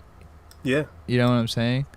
Like, I feel like that's kind of something. It takes a long time, but like dabbling in a bunch of different things, it takes longer to get good, but eventually you get good at all those things, and then it's like you're good at all of these different things, and that's a huge skill set as opposed to just like being really good at making one type of thing, you know? yeah. And No, that's and kind of it where don't- I've been at the last couple of years as developing as an artist, you know? Yeah, and it also gives you the ability to mix genres like you did, like just being able Yeah. to walk away from a song for 6 months, but to come back and add something new that you've learned over those 6 months and Yeah. develop something out, develop a thought, like a small thought, into something really big later on. Like that's very positive, and it's you know it's influencing yourself in a way. Like you're slowly influencing your own Mhm. style and sound as you're growing. So. Nah, man, that's amazing, Yeah. and I can totally read that in your songs. Even just going back from your earlier productions, going up, like I can tell how you've been adding more and more. So, and I'm more of an analysis style kind of person anyway. I do more of like engineering and audio mixing and mastering and DJing. So I have that ear to find that the special things that people put in songs, like even just the little reverbs and delay tails and just hearing shit like Yeah. that, man. Like I love Yeah. hearing people For sure. put their my put their gosh, soul those into good it. Foley sounds, those good Foley Yeah. sounds in music, like those like sounds that just stick out, and you're just like, Yeah. Like honestly, I heard. Like, honestly, I was my listening track- to. I was listening to your. What If was you it? The if you Battlefront say song? sayonara, Oh, Sorry, dude, what? don't even get me started on that one. That one's real sayonara, I don't know if you can notice, I have all these like sword effects, good. like, Yes. ching, or like going into someone. It sounds like a battle. It sounds like a battle's Yes. going on in yeah, the song. like in the background, I have all these like sword. It's like a sword fight going in the background of the song. Like, It's amazing. But I was gonna say Battlefront, dude. It honestly sounds like if Rez made like super heavy drops and shit. Like with I heard the bit crusher in there, the bit crusher distorter on a lot of the undertones in Yeah. the song. Even the bass line had it on there. oh, like, the last half of the second drop, Yeah. where it just like it sounds like you're in like a dirty sewer. Yeah. And, like, man, like I can listen to people's songs and literally like think about the add-ons and plugins that you're using on your songs, like the effects. Like, Yeah, that was another It's crazy. one I had for a really long time that I was just like working on and off, and I don't know, it's really not my style, but also I just wanted to just drop a really dumb heavy dubstep track to see what Right? would happen. that's amazing. You know, I just like, yeah. That's I amazing. normally stick in more of the I don't know. I don't even want to. I don't have a genre. More like the. I was gonna ask you. but That was gonna be most my of- follow up. Like, if you Yeah. had a genre that would say is your go to, even I right made it now, up. or synth punk fuck shit. So not acid base. Nope. Nah, it's that stank, That's stank base. aka stank. Just make that into the genre, bro. Stank base. I like that. I was getting some bleep bloop vibes on that anxiety song though. I will say that. Oh yeah. That sounded a lot like it sounds a lot like Broken Fingers. I don't know if you gained any inspiration from that, but it sounds like Bleep Blue's Broken Fingers. That's sick. Yeah. Honestly, I had no inspiration on that. I just That's started hard. making crazy ass sounds in a manic state, and that one flowed out. Yep. Yep. Not kidding. That was like a one night. I wrote most of it, and I was just like, whoa. That's hard. I was going through some shit that night. Well, I'm gonna say this: if we wind up going up there towards Tennessee, I was telling Deontay we should all meet up and have like a little fucking session or something, you know, like make some music, make some magic. Hell yes. I mean, Alec, I'm we're down. about to have a lot of time to write music. Yeah. Over the next year. I think so, bro. I think some good shit is gonna come out. We this are year. about to manifest greatness. I'm excited, bro.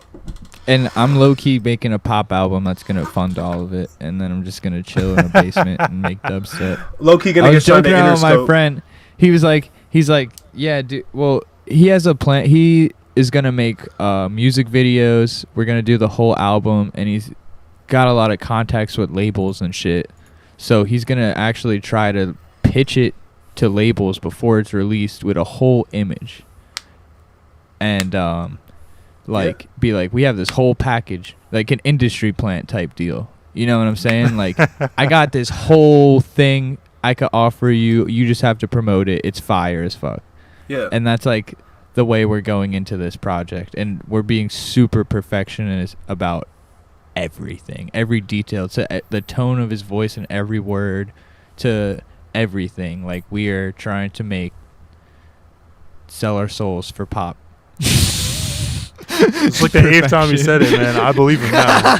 I believe you now. I'm fucking convinced, dog. Like, I think you definitely. I mean, you're It's talking cool. about like a demo and like like having like a demo tape to bring in like a brand almost in a way, you know. Yeah. He's presenting a whole like concept, Package. pretty much. Package, yeah. packing the mail is You gone. know.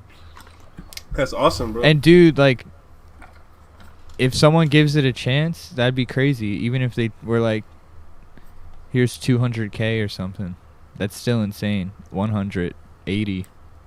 Like, he's going to, like, this is actually like for the people type shit though. It has potential for real. Oh yeah. I'm excited. You gotta see it. You gotta see it in his eyes. He's coming over actually after we're. So, you know how I knew this man was serious? He sent me like 8 voice memos of him singing over the beat, trying different flows and ways for his lyrics before he even came to my house to work on it. He had the entire thing down to the tone of his voice on every word in his head. Picture. Before we even started the song. And I've never sat down with another artist. You know, people come in with lyrics. But they don't have a voice memo of them pronouncing every word exactly how they want it. And Wow. like, you know what I'm saying? Like, this Wow. kid's like sitting at home perfecting every part to these lyrics. And like, then like, we came over, like what he did, he had a beat he found. It was a really like alright BeatStars beat. And then he bought the, what's it called? The stems to it. And then I just like chopped it up like crazy. And like we made it to like actually stand out and sound different instead of like just like a loop of a hook and a verse. You know what I mean? Like it was just drums and a guitar. And then I added guitar solos on it. I added my own guitar parts, chopped up the drums, like added a hella effects and shit. And then, you know, so it was kind of an interesting process too. I've never started off with like someone who's like, yo, I got this beat, but I know it has potential, but I know you can make it better type Yeah. thing. You know what I'm saying? Like, so it was cool because I got to just have fun with it and make it my own instead of, you know what I mean? It was kind of like I just feel like, sampled this already made beat. one of and your added best my own stuff to it. one of your best tools as a producer is vocals, man. Like when you have Oh, I know. a vocalist who's willing to work with you and like mold their style to fit your style and vice versa, you know, work with them and impact your style on theirs. It's like that's how music is born, man. That's how like real music is born in a way. Like not that instrumentals aren't real music, but there's just so much that you can do with vocals in terms of like conveying a message, speaking to people, and like, you know, accenting a beat, like in a way you can just like really bring out a beat. You know, actually, his vocal style's amazing. It's like Mac Miller mixed with Frank Ocean, if that makes sense, with some Miguel flair in there. Like on the Mac Miller's like later singing more poppy stuff, you know what I mean? Like Swimming or Divine Yeah, Feminine? dude, he's got this one ad lib. We have this breakdown in the track, and he's just like, "I want you, I need you, I miss you," just like screaming on top of his lungs. All these ad libs, like he was literally like it's so heartfelt, and it's like some raw shit. Feel it, some raw shit. Yeah, hell yeah. God, man, that's emotion. Oh, that's awesome, bro. I'm excited. That to is hear awesome. That shit. Please, you gotta drop that shit. Like honestly, this was like when we made the first track. I looked at him and I go, dude, this is like the thing that's come out of my laptop that has the closest chance to like making the radio by far. Like, cause I don't really make music for the radio, you know what I mean? But I was just like, this actually, like, what the fuck? Like, oh my god. You know what's crazy? On another note, is I actually been hearing that Rez song, Rez and Grabbits, Someone Else. I've been hearing that song on the radio a lot. On the radio? Yeah. Really? That's crazy. I don't even listen to the radio, but I'm gonna look up what it is on billboards, but it's been on like a lot of alternative. What do you call it? Is she crossing over? Is she marshmallowing it? Like Wolves with Selena Gomez level or what? Honestly, as a producer, like I love how Flume like made his money and now just does whatever he wants. Honestly, I have hella respect for it. That mixtape was lit. The one he just put out, that was so good. Lit. I didn't respect it. I loved it when it came out, but I respect it even more now. Like, it's such because it's totally him. And like he made all his money. He needs to sit home and just paint his masterpiece now. You know what I mean? And like, there's a difference between like selling out too hard though, and like just totally getting away from your style altogether, and like, you know, to make the radio. But if you're doing it in your own way, like Flume, like, you know, if it's a Flume song on the radio, you could still tell it's a Flume song. It's not like some random. Is this Selena Gomez, Kesha, or fucking like I can't even tell. There is like a precedent for like especially like people like Zed and like Vici and like some of the people. I feel like they definitely went the mainstream route with their production. In terms Calvin like Harris. of Calvin Harris trying to get that radio sound. And dude, like, Zed was one of the most boring sets I've ever seen in my life. Man, you say that, but dude, I fucking loved that set when I saw it. Like because I know all that music. It's a beautiful set if you know the music, but it's pre-recorded, hands down pre-recorded. Like pre-recorded as hell. And you know down. who else played a stupid pre-recorded set that I seen? Nightmare at Bonnaroo. I'm just gonna call all these dumbass DJs with pre-recorded sets out right now. No, dude, Nightmare at Bonnaroo. It was. I think I agree with you on that. It was not pre-recorded. Good. It was not good. Dude, he was running around the stage while all the transitions are happening, like screaming in a microphone, like, come on, you're not a DJ. You're literally just like running around on stage screaming into a microphone while a pre-recorded set's playing. Like, imagine. I can't even imagine trying to get away with that. I mean, Rez, I was gonna say with that Rez song, it hit number 42 on Billboards. Oh wow! So close to top 40. Right, but so it's close. Dude. Let her peek through. It's actually branded as hot rock and alternative. Yeah, that's what I'm saying. She's I haven't trying even something heard different. it. Really? It's actually a pretty fire song. I played it at one of my shows. Actually, I played it in Daytona when I played it. It's fire. Like it's like pretty much rock all the way up until the little drop switch up, and then it turns into a red song for a second. That's sick. It's super cool. I think the Is people it like that can mid tempo. Oh no, Like that it's same- actually a little faster. It's like a little Okay. faster. It's probably like 115 or 120, but it's like more alternative, I would say. I love that people can do that, man. Like Flume too. You brought it up, Flume, but like with that "Never Be Like You" song, and Sleepless. I mean, Sleepless didn't get on the radio. No, it didn't. But I mean, I think if he would have been bigger, it probably could have, man. Because it's definitely a it's a dance track. Yeah, Like you can play that. You can definitely play that. Martin Garrix is on the radio all the time. But it's really who you collab with. Marshmello. It's who you collab with. That's what it comes down with, man. You have to find the pop stars to fit your shit. All these guys we're Yeah. naming have big stars in there. Rihanna, Selena I mean, Gomez, Ariana It's Grande. connections. Like Yeah. you have to get in there with them and do it. Yeah, and that's where labels come in and are like able to piece together because like, all right, you got Justin Bieber and like What? DJ Snake? who's some Like DJ Snake would have DJ never Snake been on on the the same radio label. if he didn't do shit Yeah. with Little John and fucking like, you know what I'm saying? Like, Yeah. come on. Dylan Francis, Yeah. all these guys. DJ Snake had that fucking blow up banger with Lil Jon, bro. Holy shit! That nigga- How did he do that? The wave, man, the wave. It was just that Dude. trap, that Harlem Shake era, you know, where everybody was like, Yeah. "Oh shit, EDM people can make trap," and then fucking like right away, bro, just like blew up. But you know what's Right funny? off that wave. You know what's funny? We think that's true, but at the end of the day, like Lady Gaga, Bauer- Kesha has been doing that shit. Bauer's the only person that did it without a feature, in my opinion. In that and era. also without a feature, Without a and feature. also he didn't sell out to his sound. Nope. He just got lucky and like some random one of his beats just like went off on a meme on the internet. and I think it was old at that point there's too. no word it was like a year or two old probably, I think. Yeah, it popped off way later. It's like one of those things you put out, and then the shock wave comes later. Like it's Yeah. the aftershock.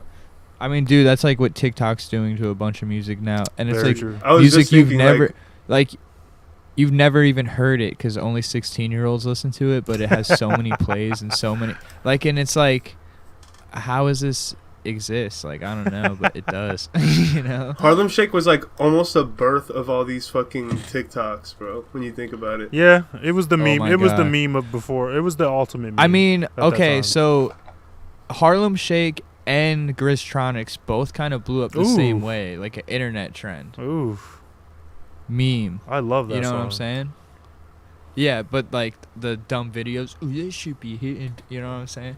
Like, and the Harlem. That shit was it's so like those corny to me, bro. ad-libs. I don't understand Yeah. how corny. Like that was like, I don't. I mean, I love that it made like It's an alright song. because Grizz and Subtronics deserve it. You know, Yeah. they're nice, genuine people, and like, I really think that shit was so corny, bro. What? That I song hate is any fire. You're crazy. I don't really like any remix of it.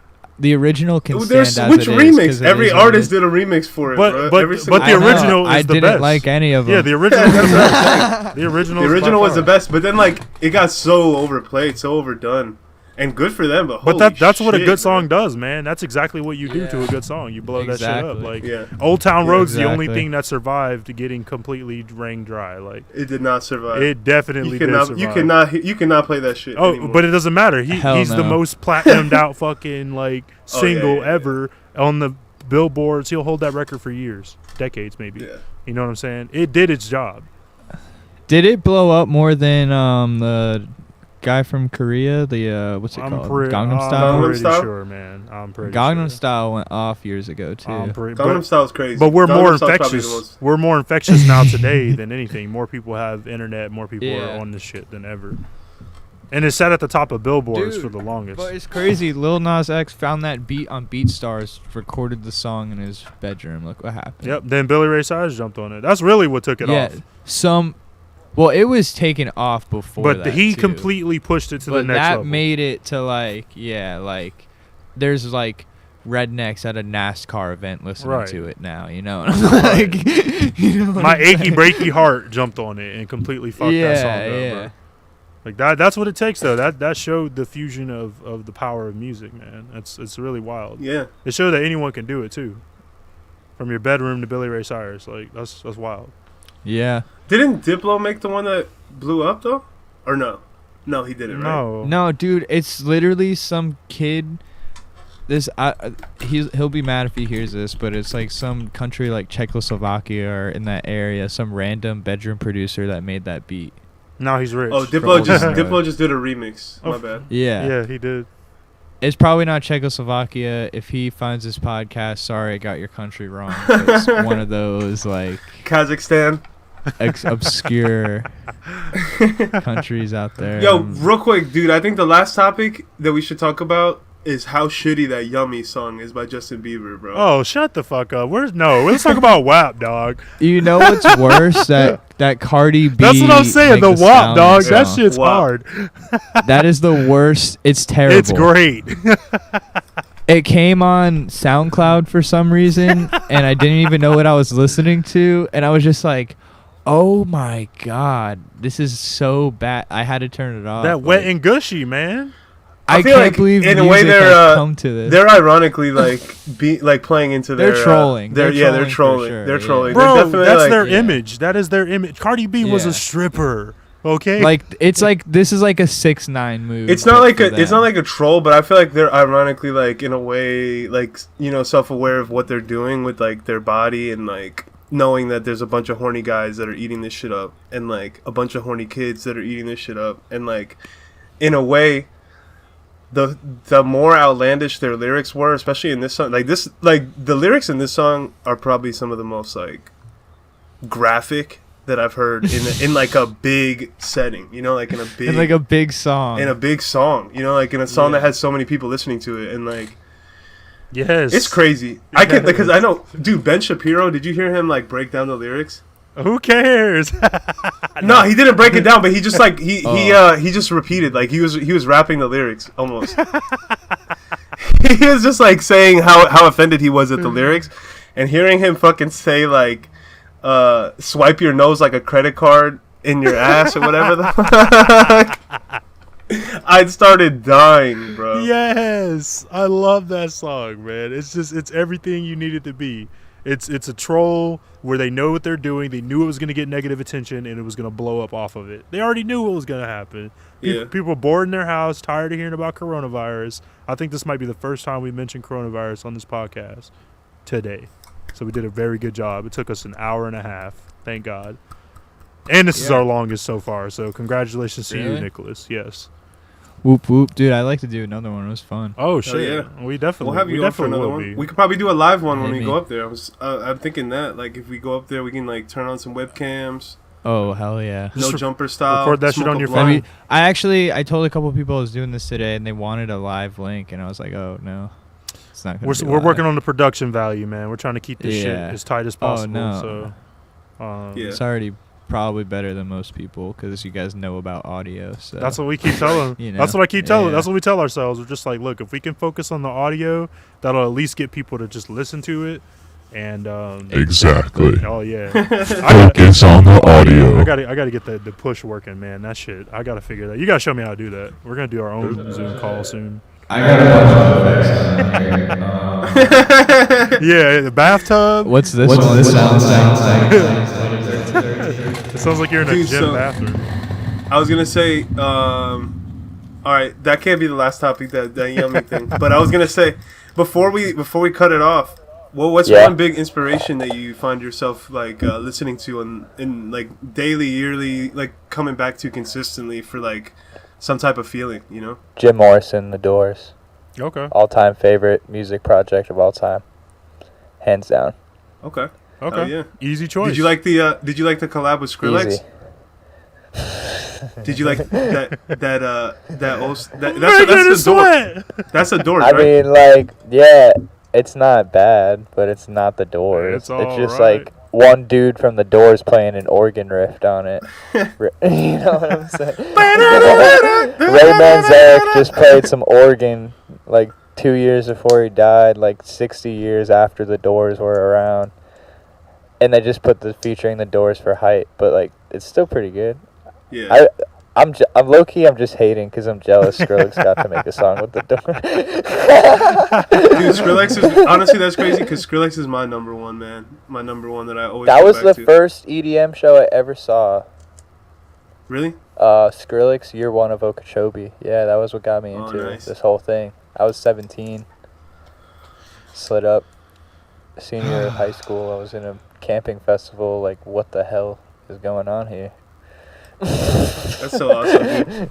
He's one of my favorites, bro. How does the radio voice effect sound? Like shit. But Yeah, we'll it make doesn't it. sound too- it We'll doesn't make sound too good. We'll make it work Alright, though. I turned it off. I turned it off. It took the bass think- all out of your voice, like Yeah. straight high cut or low cut. I think It's Skrillex has supposed to be sound like an old radio.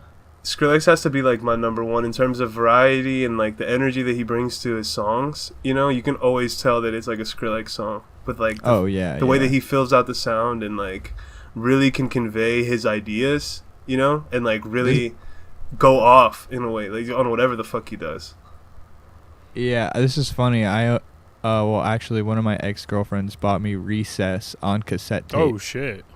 Damn. Oh shit. Dude, that was like that album was so crucial to me, It's like bro. the most pointless thing I own, probably, but it's. Nah, lit you can still. give it to me. Give it to me. I'll put that shit Gift out the room. that shit, bro. Literally, like, dude, that was the point where a like cassette everybody of Skrillex, like.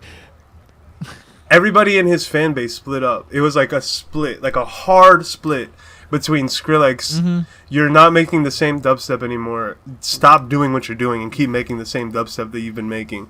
And there was people that were like me that were just like, dude, this shit is weird. This shit is dope and weird, and I love it. And like, it's the same thing that brought me into his dubstep in the first place, you know, like that original, innovative, like taking risks and like bringing that house music sound, that party sound to like a more chill. Like that was that Recess project, like that house sound to like that chill. Yeah. Chance the Rapper. So that Chance the Rapper song that he has is so nice on that album. Oh, bro. it's so good. Yeah. That's Before Chance See, even all right, blew that's up. like the sellout track that you don't sell out, but it just blows up because you know it's so good. Yeah. Type deal. We were talking Damn. about. Coast before. is Clear. Coast is Clear. Everybody go listen to that song. Coast Yeah. is Clear, bro. That song is fire as fuck. Okay. You guys are Yeah. gonna shoot me in the fucking head. Who you be with? You guys are 100% gonna shoot me in the head, but I'm gonna have to say Calvin Harris. You don't like man. it? No, I love it, but Calvin Harris is probably my guy. I had to think about it for a couple days, but Oh, true. I just I really enjoy. Mad respect to him as a producer. Yeah, I really enjoy bass and all the you know all the dub and shit. But I find myself as I get older enjoying more housey vibes, and I think the guys who pushed me there were kind of Kygo, Calvin Harris, like that whole wave of people from 2015, 2020. I'm 22 and I'm like sick of dubstep already. Yeah, I Same. mean, I still listen to it. I still got my bangers. Yeah, but no, yeah, for sure. I find myself think- chilling out, like Camel Fat and shit like that. I like this new wave of house music out here. And I think that's what Calvin, really wanna Camel say. Calvin Fat is Harris, so bro. good. Calvin Harris was really good at one thing, man, and it was like Melodies. making these beats that are just so perfect for these vocalists, bro. Like Yep. these fucking like heavy drum, like all the sound is on the drums, like Yeah. almost the melodies are an afterthought in a way, like Yo, Summer. It's like the sauce. Summer is exactly what you're talking about. Offer it. yeah. Like, right away. or We Found Love with Rihanna. Like he knows how to take people's voices and mold them to the song. Oh, dude, We Found Love slaps. yeah, all Oh of my it. god, his discography is crazy, bro. I told people like a couple years ago, I was like, dude, find me one Calvin Harris song that's bad. Like Summer? that's That's like, a good just one. I'm saying. find me one Calvin Harris song that's came out in the last 5 years. It's just like bad. But you got your people who just straight up hate him because Hate, yeah. they just hate, but like they don't like Yeah. any of his catalog. But it's such a relatable style of music, man. That's what I aspire to make, something like that. Like, and I can't hate on Kygo either, man. Kygo is like, man, He made his own wave, bro. Kygo Bro. made his own wave. Kygo is like Kygo is. I don't even know what you call that in a part of the song, but where the drop comes in, but he just has nothing but the melody playing. Tropical House. Like, not the tropical house, but it's what he does, like that, Tropical like this, like stole the show, right? Before the Yeah. drop comes in, he just has everything clear. It's like yeah, like literally just it playing the instrumental of it playing. It's just a build up, man. His build ups are on fire. Yeah. Kygo, Yeah. no, Kygo is up there with and Skrillex also- for me, for innovators, man. He's an innovator as fuck. Kygo. Kygo, Yeah. yeah, dude. He Kygo, like carved man. out his own lane with that tropical house shit. You know, you didn't see anybody else doing it, and then consistently making like charting songs where it was like, oh Very shit, well done. this dude is like on top of the dance charts again. And he had bangers with other people like Miguel. You know what I'm saying? Remind Me to Forget. Like those build-ups, man. I promise you, it's build-ups. Tropical house is like the electronic music for 40-year-olds. I feel like It And is. that's a good thing. It is. He found his Yeah. niche and it worked. Or college frat girls. Yeah. Getting drunk on the front lawn. No, It's because like they don't. Those are that's the one artist that most people that say that they like EDM, but Yep. don't actually like EDM. That's the one artist that they can go to. Him Yo, and alright. Calvin Harris. And chain smokers now. Tell me Oh, if you God. Can hear this. Chain Can you smokers guys hear that? Nah. You got a fucking dynamic mic. There's no way we can hear that. Well, no, because I think it might. Don't fuck up your audio recording. Yeah, please don't. Oh, you're right. You're right. You're right. You're right. I was gonna run.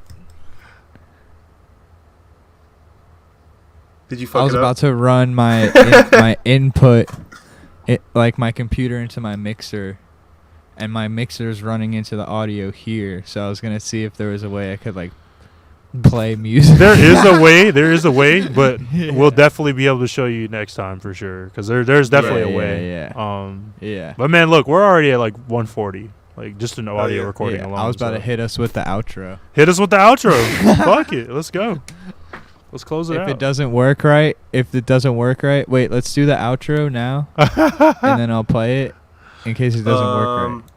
All right, man. What, Go. do Well, how about this? You plug gonna yourself. close it out? You plug I was yourself. about to say, yeah. Yeah. What do you want people to follow you on, Stank? plug Where can we yourself. follow you, homie? All right.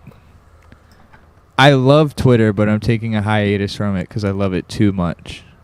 But you can peep me on there, Stank Boy. You can peep me on Instagram, Stank Boy. I's at the end of it. I don't do the Y. It's BOI.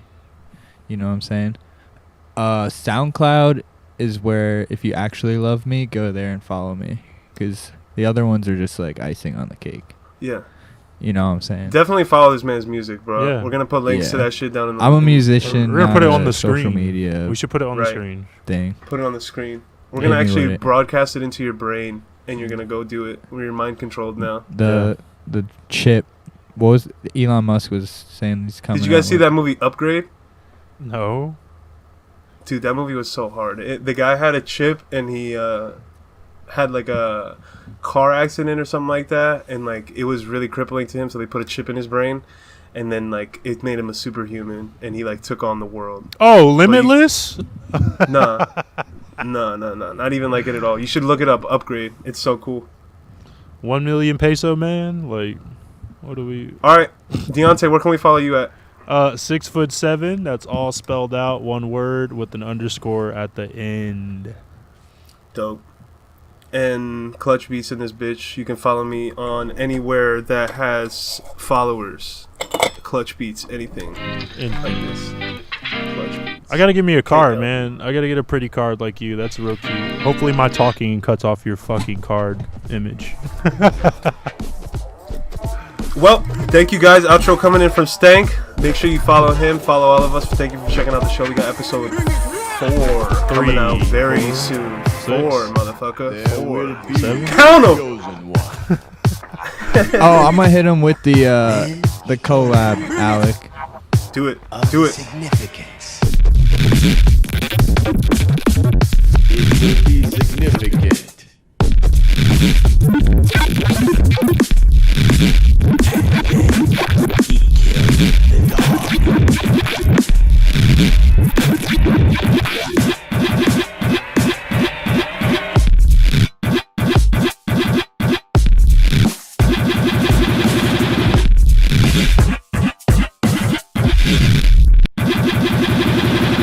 Gentlemen, from this day forward, you will all refer to me by the name Betty.